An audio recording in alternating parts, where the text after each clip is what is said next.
So we had very lively discussions, which completed about 9 o'clock last night. And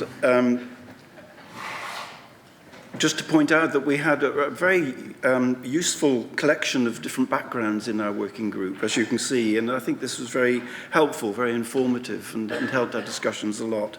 Some of the conclusions, of course, that we came to have already been mentioned. In fact, there's some overlap with some of the previous working groups. So the real focus that we tried to keep within our discussions was to think about where we really want to be in 10 years' time. But obviously recognizing this would be a stepwise approach and that we need to start today. And we wanted to focus really on what the needs are to achieve this outcome. So there will be two sections here. We looked at animal studies and also human studies. Helga will give the report on the human studies in a moment. And we focused very much on the current approaches and on perspectives, particularly looking about the incorporation of new technologies. So to start with the animal studies then, some of the key questions here, really we looked particularly, first of all, at the current validated in vitro genotoxicity test methods. We wanted to explore the informative value of these and any reservations, particularly looking at identification and potential dose response, and thinking about what the hurdles are and what the needs are for improvement.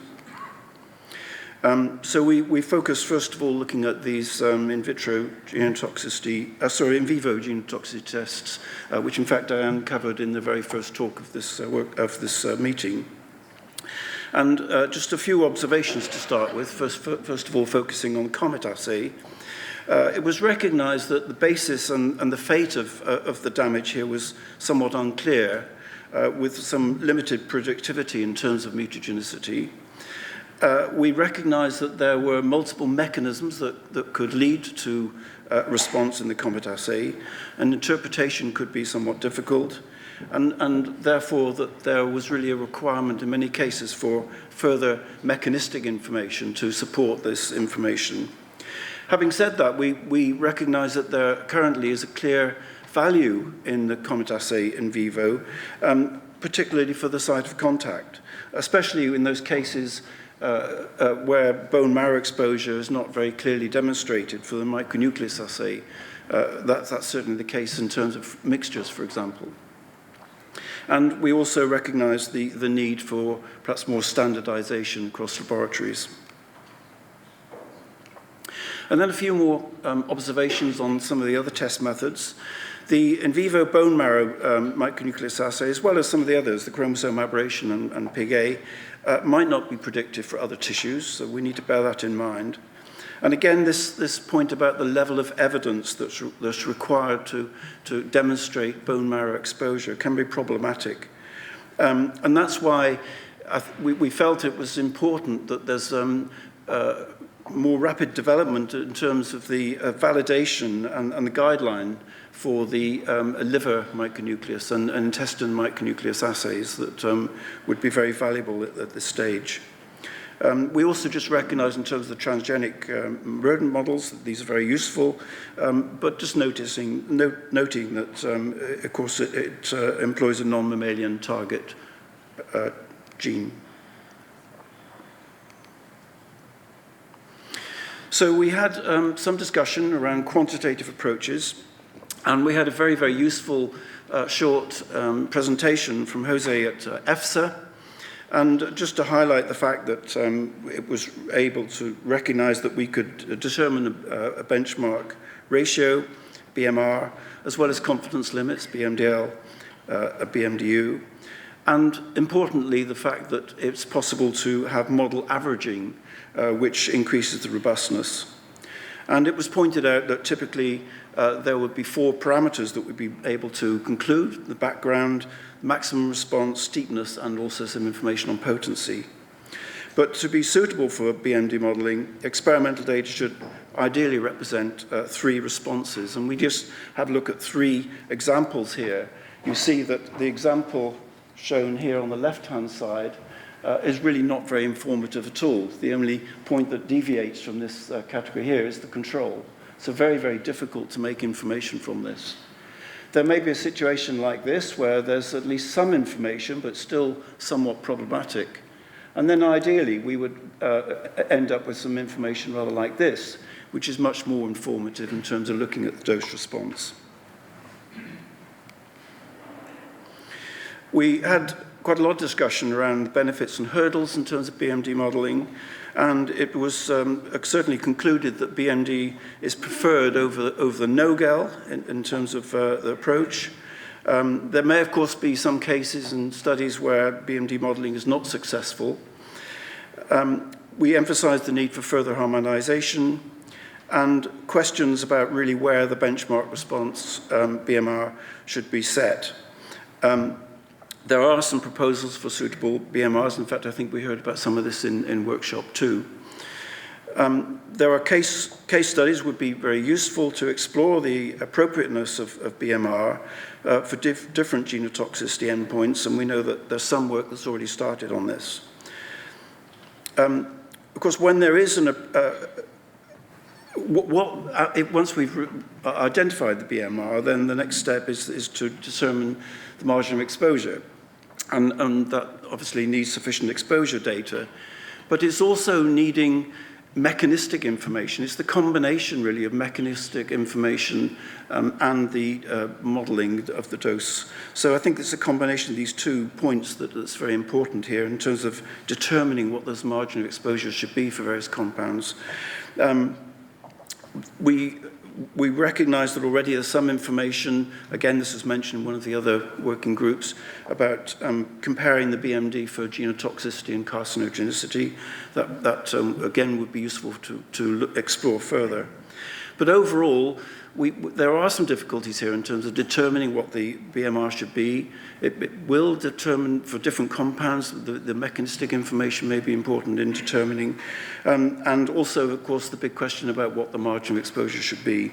And so we concluded that it would be very useful for some harmonization to have various groups getting together here for a workshop, really to explore in much more detail the BMR and margin of exposure for genotoxic compounds in vivo.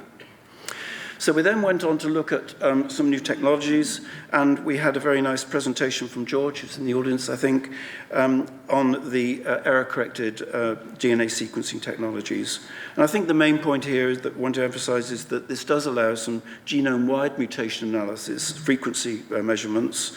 It allows this to be done in various different tissues, and importantly, it also gives information on mutation signatures, and that will help us in terms of incorporation, looking at extrapolation from animals to humans, for example, for comparisons.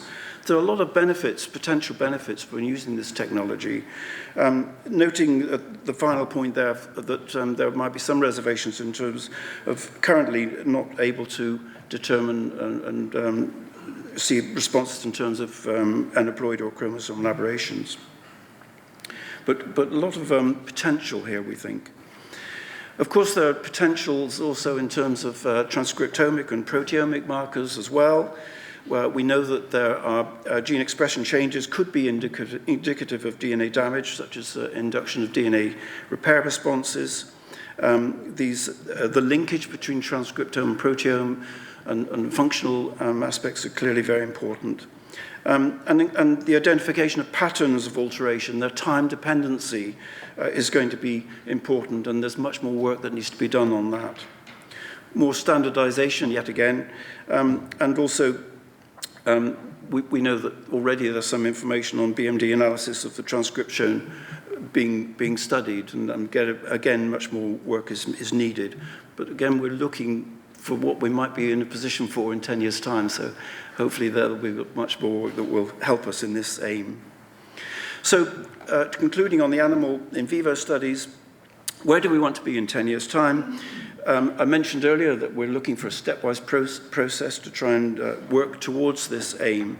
And the main conclusion really that we came to was that we felt that it was going to be important to integrate all of these relevant techniques In particular, the error-corrected NGS and the omics analyses, along with established genotoxicity studies, endpoints, and incorporate this into the OECD guideline for repeated dose toxicity studies. So incorporate all of these into the same studies.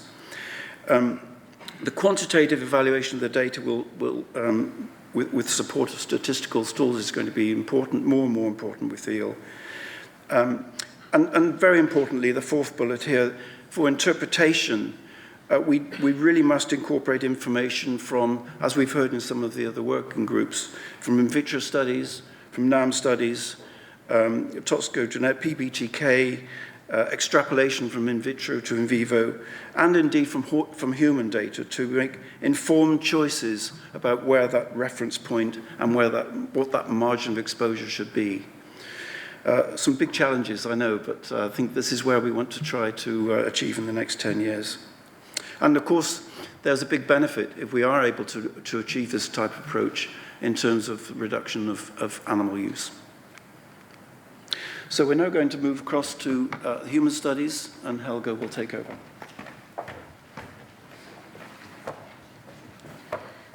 So we also tried to see whether data from humans could be used to help us in the risk assessment for genotoxic compounds. And these are the methods that are either commonly used, micronuclide COMET-assay or gamma H2AX also coming up. And DNA adducts we discussed as being very helpful in the identification of exposure, of course, and then, as stated before, the error-corrected next-generation sequencing as a very promising tool. We had an online presentation of Stefano Bonassi that really helped us a lot to see the opportunities and also limitations of dose response assessments based on human epidemiological data. So some general comments. We found that the general rules for evaluation of epidemiological studies should also apply here when we talk about human biomonitoring or genotoxicity risk assessment from human data. The confounding factors that you have in epidemiology, like biases like selection bias, etc., can lead to an over, but also an underestimation of the effect size. That's an important point to remember. And of course, it is very important to remember that we have different types of studies. Like when you have an occupational study, you know the exposure, which is rarely the case in population studies. And then also with a retrospective study, you never know very well about the exposure, but with a prospective study, of course, you have a much better defined exposure window. And it is clear that causality is much more difficult to establish in general than in a controlled animal study. Some more observations on established biomarkers in human studies. Generally, of course, humans are much more complex compared to animal studies, and particularly compared to in vitro studies. Therefore, it's much more difficult to judge biomarker suitability and to interpret effects. The human population is heterogeneous, of course. Biomarker suitability and background mutation frequency may depend on genetic background, etc. So we found it very important, I would like to stress this point, that at least in some of the assays, the background information needs to be defined better. What is the spontaneous frequency in the population of this particular endpoint? COMET-assay has some limitations that we have discussed just before with the in vivo studies. However, it is also a very useful tool if used in a correct manner. Tissues other than blood may be appropriate depending on exposure and feasibility, and this is also true for all of the endpoints. There is a consideration of invasiveness. If you want to do a large study with the population, then it is very difficult to draw blood samples and to culture the cells from the blood sample and so on. So labor intensity is also a problem.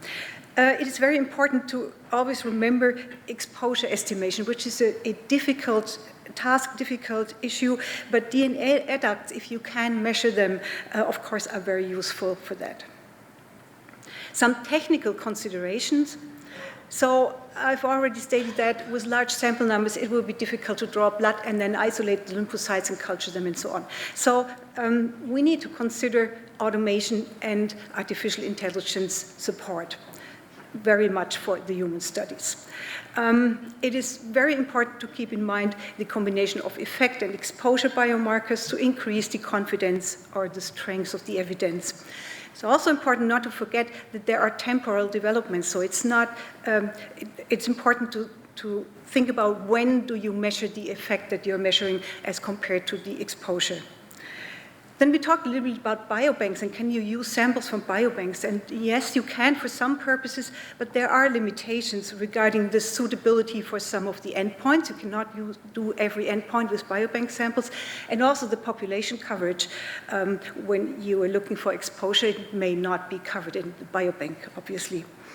Then we found that it's very important to include standards, like the internal standard for day-to-day variation of your method and all controls that are appropriate.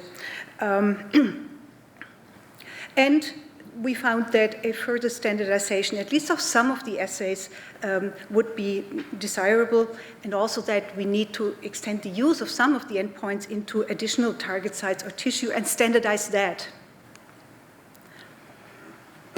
So some new biomarker approaches, as stated before, the error-corrected next-generation sequencing might be highly sensitive and is very promising. But also, as for the established markers, there's a temporal relationship that is not yet fully known for this endpoint. So when after the exposure, for how long can you measure it successfully? The mutational signature that we get from this technique may inform us about the causative agent. And this is really a huge, important point in the context of human studies. So we need a signature database. And the signature database is really still small, but it's on the other side developing rapidly. Currently, we know signatures for about 70 chemicals. So some quantitative aspects. There was a suggestion of introducing systems like a traffic light concept where you would have a yellow light for an X-fold increase and a red light for a Y-fold increase in biomarker response above background to get some quantitative assessment into the human study. But then, of course, it needs to be discussed what should be the basis for the construction of the decision points X and Y. How do you decide when to put the yellow light and when to put the red light?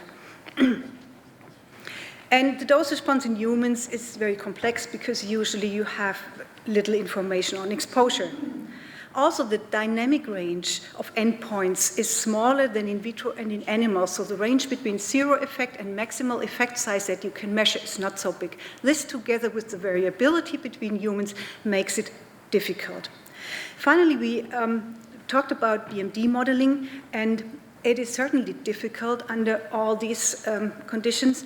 But we found that it could be used if you have a large exposure range covered, for example, sometimes in an occupational setting, and there are examples where it has been used. So we see some possibility for it, although limited and difficult.